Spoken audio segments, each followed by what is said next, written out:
आलमगीर खान साहब, ये ज़ाहिर पाकिस्तान तहरीक इंसाफ के बहुत सारे ऐसे कैंडिडेट्स हैं जिनके पास अपने फॉर्म 45 थे और पूरे के पूरे नताइज उनके पास मौजूद थे बकौल आपकी जमात के। तो आप लोग भी ट्रिब्यूनल्स में गए हुए हैं कराची के मैंडेट पर, जो आप लोगों को एतराज़ था, कितने केसेस को आप लोगों ने चैलेंज किया और कितनों के अभी तक कोई नताइज आए नहीं आए, क्या कार्रवाई चल रही है, कहाँ तक पहुँचा मामला? देखें, सबसे बड़े विक्टिम ही हम हैं, क्योंकि सबसे बड़ा मैंडेट तहरीक इंसाफ को मिला। 12.5 लाख वोट हमें मिला कौमी असेंबली की नशिस्तों पे। 22 में से 20 नशिस्तें हमारी ऐसी है जो हम फॉर्म 45 पर क्लेम कर रहे हैं और ट्राइब्यूनल में अपना केस लेकर गए 20 नशिस्तें। और याद रहे कि ट्राइब्यूनल के जो पेस है, वैसे कानून के मुताबिक 145 डेज पर वो पाबंद है केस में फैसला किया जाए, लेकिन माजी में हमने देखा कि 5-5, 6-6 साल केसेस लटके रहते। लेकिन इस वक्त जो तहरीक इंसाफ को अवाम में हिमायत है वो तारीख में पहले कभी नहीं थी। हम अवाम में जा रहे हैं, हम साथ लीगल बैटल के साथ साथ पॉलिटिकल बैटल भी कर रहे हैं। और ये फॉर्म 47 की जो भी पैदावार इस वक्त आई है, जिनका अवाम से दूर दूर तक कोई ताल्लुक नहीं है, ये मुसल्लत किए गए। आखिरी नंबर की जमात जो 4-5वें नंबर पे जमात थी, उसको लाकर मुसल्लत कर दिया।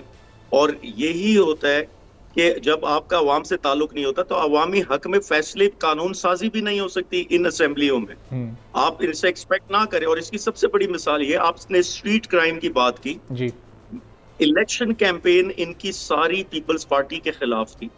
इलेक्शन कैंपेन में इनका एक कारकुन शहीद हो जाता और सारा ताना बाना ब्लेम गेम वो करते पीपल्स पार्टी के ऊपर। और जैसे इलेक्शन खत्म होता, उसके दूसरे तीसरे दिन वो जरदारी साहब को वोट देकर आ जाते और उनको सदर बनवा देते।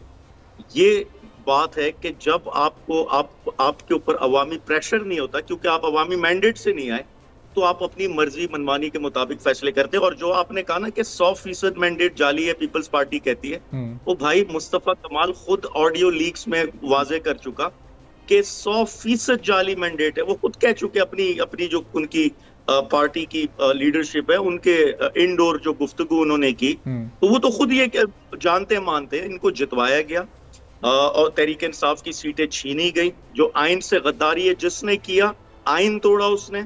और ये बड़ा बदकिस्मत अलमिया है कि अवाम को 5 साल बाद एक हक मिलता जिसके जरिए वो अपना कानून साजी के लिए लोग चुनते, वो हक छीना गया।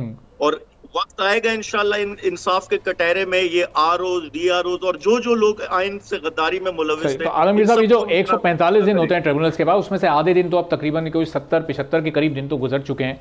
वहाँ से अब आपको उम्मीदें क्या हैं? क्योंकि अब ये सिस्टम तो बन चुका है, अब सूबाई हुकूमत, वफाकी हुकूमत तश्कील पा चुकी है, अब तो काबीना बन चुकी है, हल्फ उठा चुकी है, अब तो पूरा का पूरा काम आगे बढ़ चुका है। तो अब अगर इक्का दुक्का कोई नताइज आप लोग के हक में आ भी जाते हैं, तो अब कोई उनका फ़ायदा आपको नज़र आ रहा है? देखिए, हमारा काम है कोशिश करना, जद्दोजहद करना। अगर कानून होता है इस मुल्क में तो कोई जुर्रत नहीं करता आइन तोड़ने की और 20 नशिस्तें छीनने की।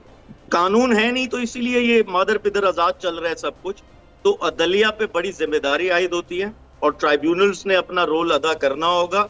और ये भी बड़ा अहम है कि 2 जजेस हैं सिंध में जिनको जिम्मेदारी दी ट्राइब्यूनल के लिए, और यहाँ सैकड़ों केसेस हैं, तो जजेस की तादाद भी बढ़ानी चाहिए। पंजाब में बढ़ाई गई, पंजाब में भी पहले 2 जजेस थे, फिर तादाद बढ़ाई गई, सिंध में भी बढ़ानी चाहिए।